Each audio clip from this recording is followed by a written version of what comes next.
So we just found some fish here. I'll just scroll back so you can see. So that one on the side scan there. There's a couple on the down scan, and there's just been a bit of scattered fish through here. So I'm just going to put the electric down and then kind of just drift through the zone, cover, because the fish were kind of over like a 50-meter stretch. So I'm kind of just going to quickly cover that stretch with a vibe, and then see how we go from there. If I find them a bit concentrated, I'll try and sit on top of them, but when they're kind of scattered a little bit, kind of just like to drift through them.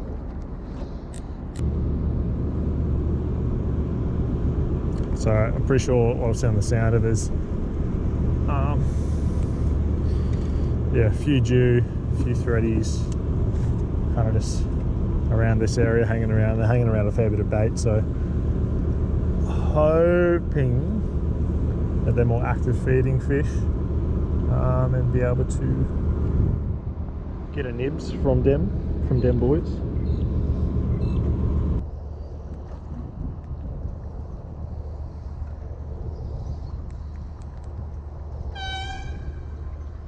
What's up with all the horns, bruh? It's early in the morning for that one.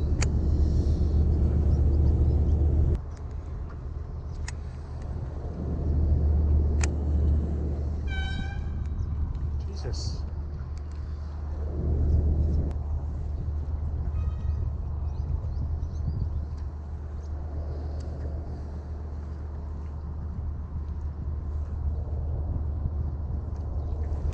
Yep, we're on. Oh, feels right.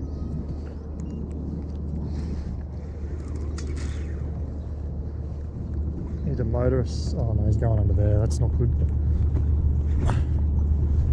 Trying to just lead the fish away with the electric. I don't like how he's under the boat.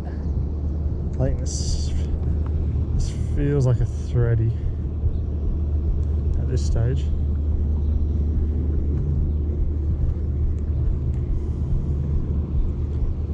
Oh, this is weird, actually.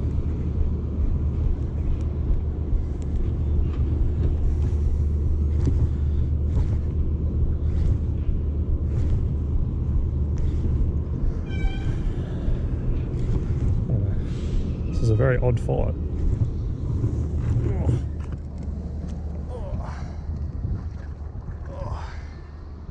What the hell is going on?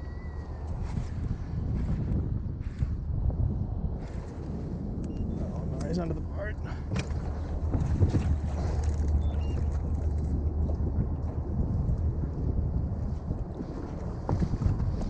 Jesus Christ.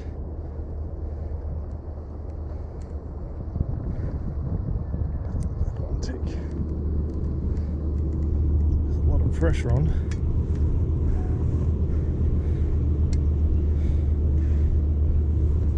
Oh, I think a hook just pulled. I don't like this under the boat business. He's coming right up.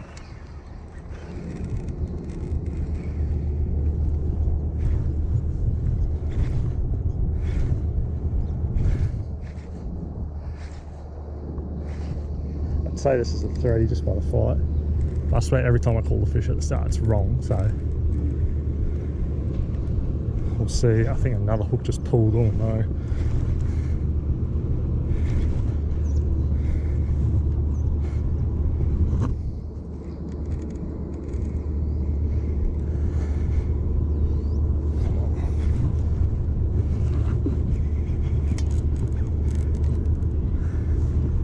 Going pretty hard. It must, if it's a thready, it's over a metre for sure. Yep.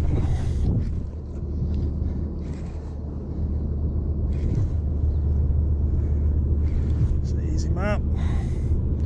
There he goes. Oh my gosh. Oh, wrapping around the boat business ain't ideal.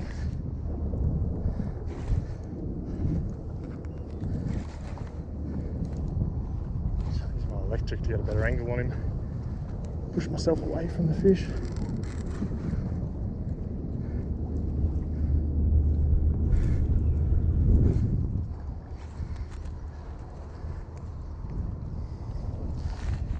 heavy.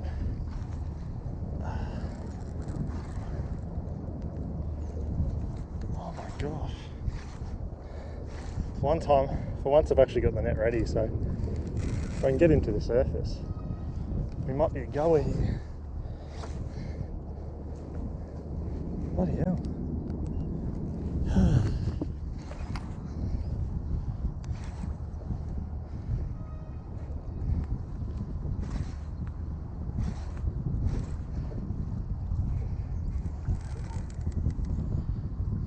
Why is it going so hard? I don't know,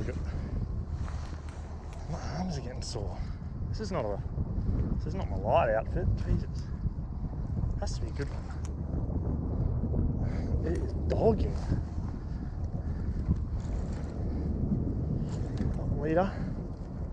Yeah, big thready. That's not even that. I mean, it's a good one, but it's not that good. Oh, he's barely hooked. Oh, shit. Oh my gosh, he's hooked by one hook.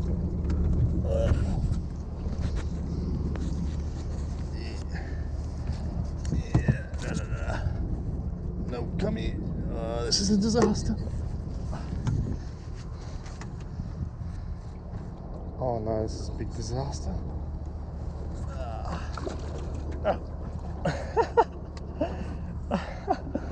Oh my gosh. I don't think you guys would have seen what was going on then. Not ideal. Oh, Jesus. Man, he's fat. He's not even that big. I mean, he's a good one, but... Alright. There we go. Nice Goldie boy. Oh, I'll get a quick measure and I'll hold him up for you. Yeah, how's this?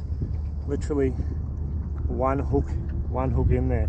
So I was saying when I said I felt hooks pull, I wasn't wrong. There was only literally one hook in there. That's crazy. Here we go.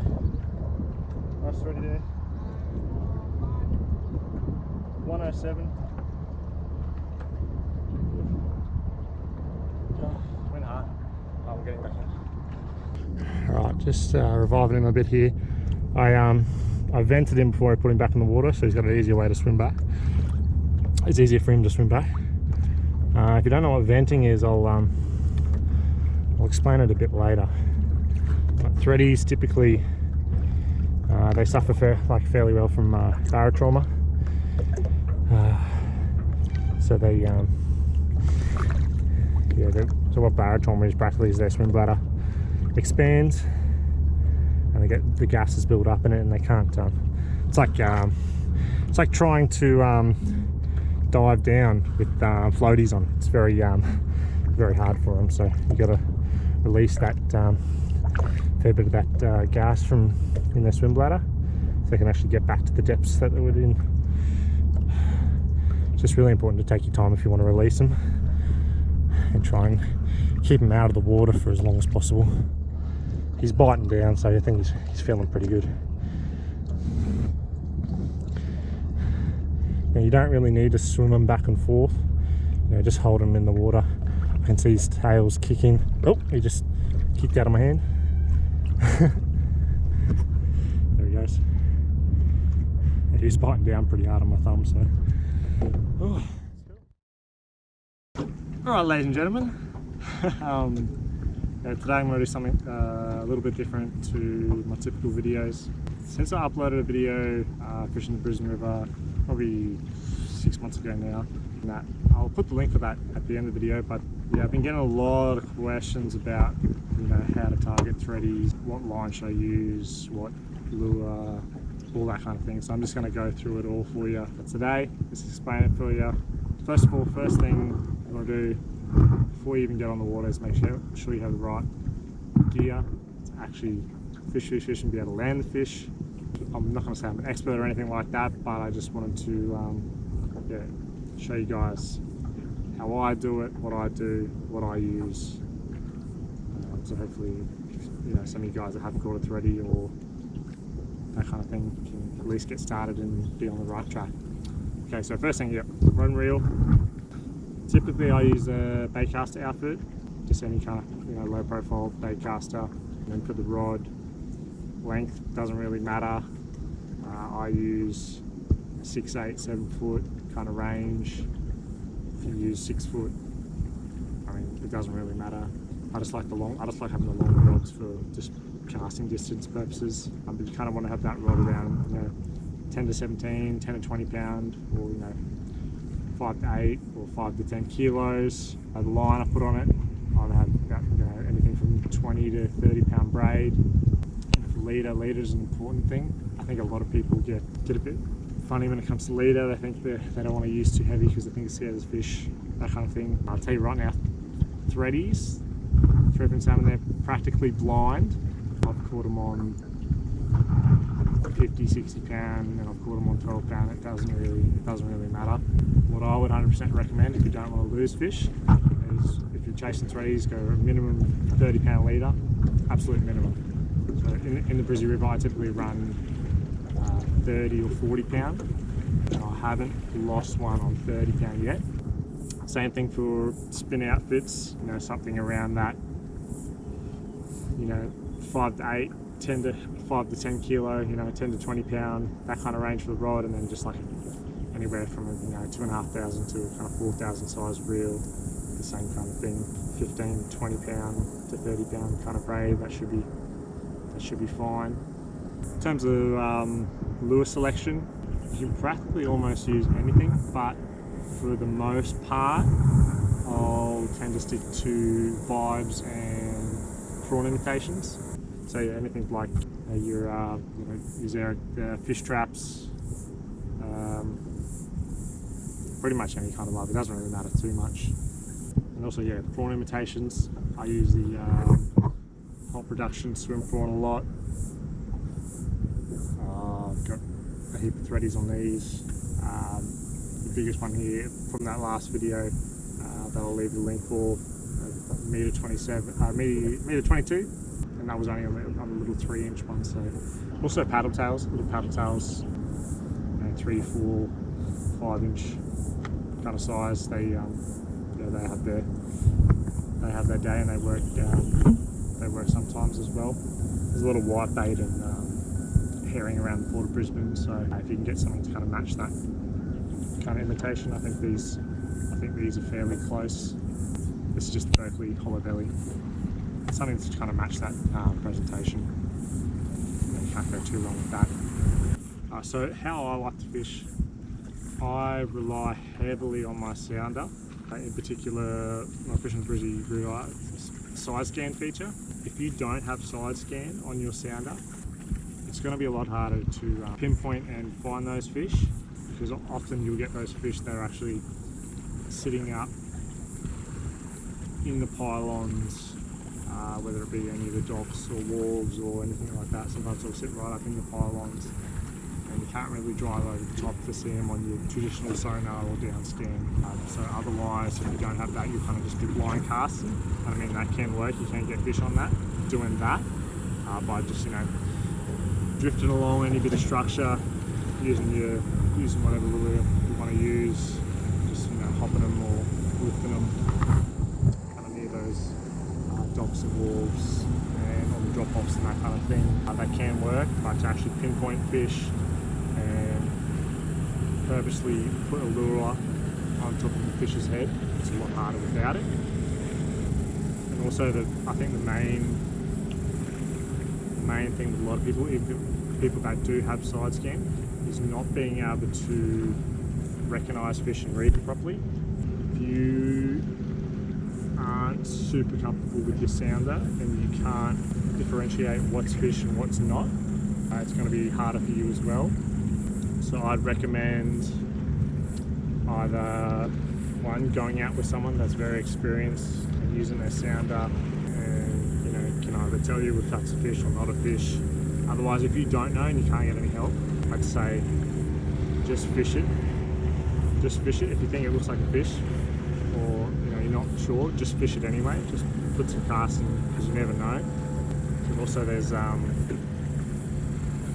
Nick White from Tech Fishing. He'll actually, he'll come out on the water with you on your boat, show you the ins and outs of your sounder, and I definitely recommend that if you want to go that far. But yeah, that's just how I like to do it. You can do it however way you want. That's how I do it. I'll drive around until I physically find fish, and then I'll put casts right on top of them. And that's what I've had success in, so that's what I continue to do. In terms of where to find fish, it's pretty much just, you can't go too wrong fishing the Port of Brisbane. Yeah, any of the docks and wharves, there's some drop-offs and rocks that you'll see just driving up and down the river that can have fish on them at any time. It doesn't hurt to give anywhere a go, have a sound anywhere, because you never know. Even on different parts of the tides and moons, so different moon phases and different parts of the tide.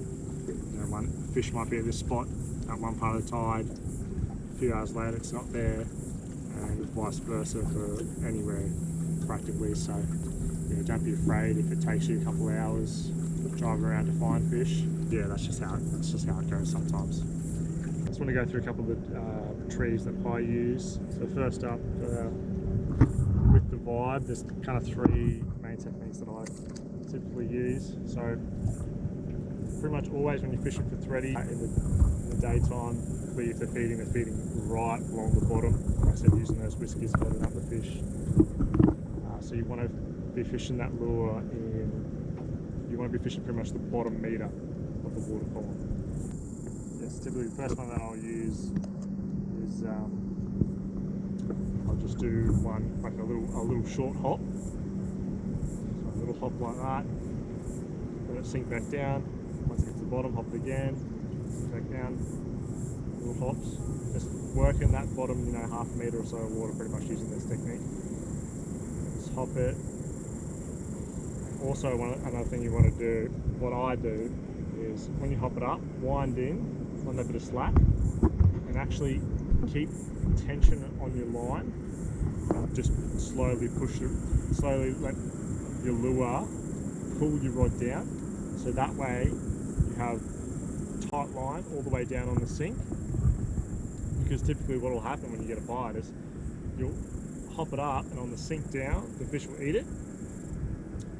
And if you have a lot of slack in your line, sometimes what they'll do is they'll actually suck it in, eat it, and spit it back out really quickly. So if you have a lot of slack in your line, you can actually get bites and eats, and you don't even know about it. Because it's tight, when they bite it or eat it, you'll be able to feel it straight away, and then you want to strike hard into that fish.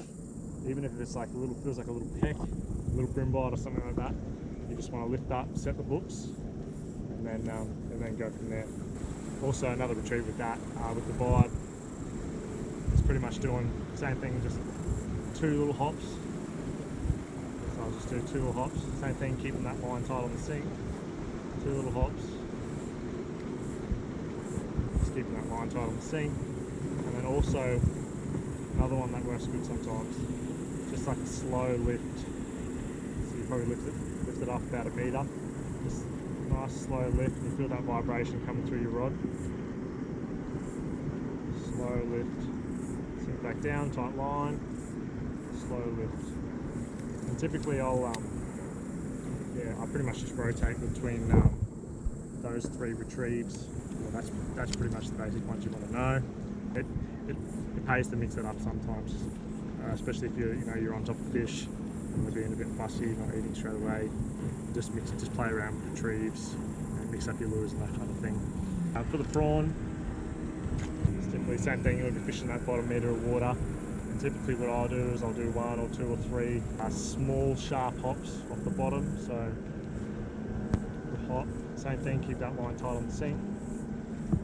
Hop, 1, 2, 3, 1, 2.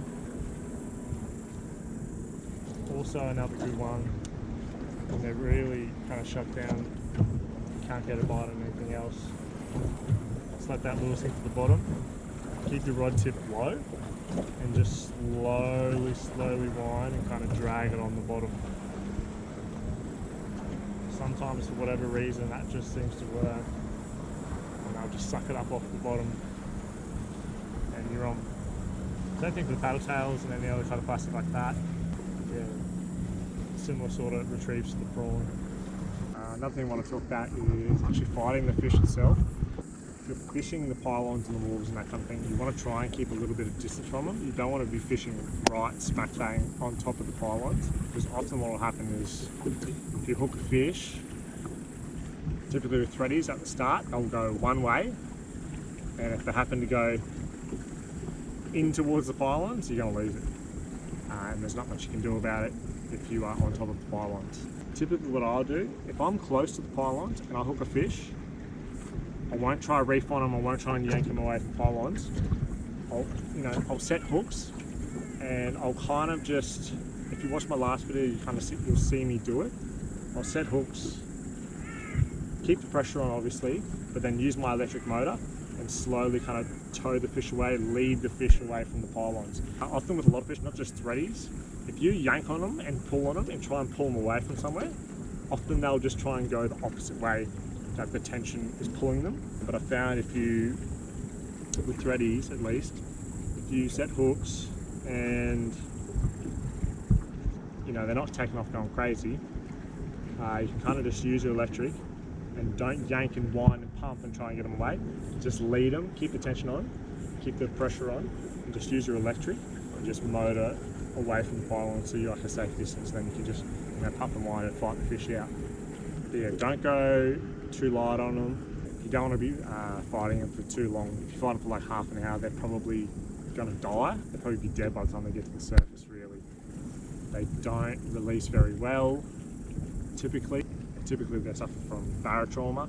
Typically what I do, and I know a lot of other people do it as well, that if you want to release them, you have to vent them, otherwise they won't swim off. And by vent them, I mean you actually have to puncture their swim bladder, and so some of that gases and air can actually come out. Otherwise they can't. They physically won't be able to swim back down. There's venting tools. They're kind of like a syringe type tool that you can use. I don't often have that kind of thing on me, so I just have a filleting knife, and I try my best to. That's probably not the best thing to do. I wouldn't recommend using a knife. But yeah, in the past I have. If you don't have a venting tool, try and make the smallest incision possible into their stomach, because they look like they're bloated. They're really bloated. Look like they're fat or pregnant or something like that, but they're not. It's just their swim bladder. So it's pretty much where the stomach is. You just set it in, try and make it the smallest incision possible, just to where you hear you get in, and straight away you'll hear, it sounds like air coming out of a tyre. So you kind of push down a little bit on it, get a little bit of air. I mean, don't push it all out, because they need some, but just push a bit of that air out, and then straight back in the water. The less time they have out of the water, if you're going to release them, the less time out of the water the better. Yeah, the best thing to actually do is if you don't care about having a glory photo or whatever, you just want to release it. The best thing to do is probably just leave it in the water, unhook it in the water, hold on to it, swim a little bit, make sure it swims off fine. Also, another thing is what they call the release weight. I'm sure if you YouTube release weight, you should be able to see some videos and things of what it is. It's practically just like a barbless hook on a bit of a weight, and what you do is you just put it in the lip of their mouth, and the bottom there has a big ball sinker on it, and it's just like a hand line, but it's just like a rope.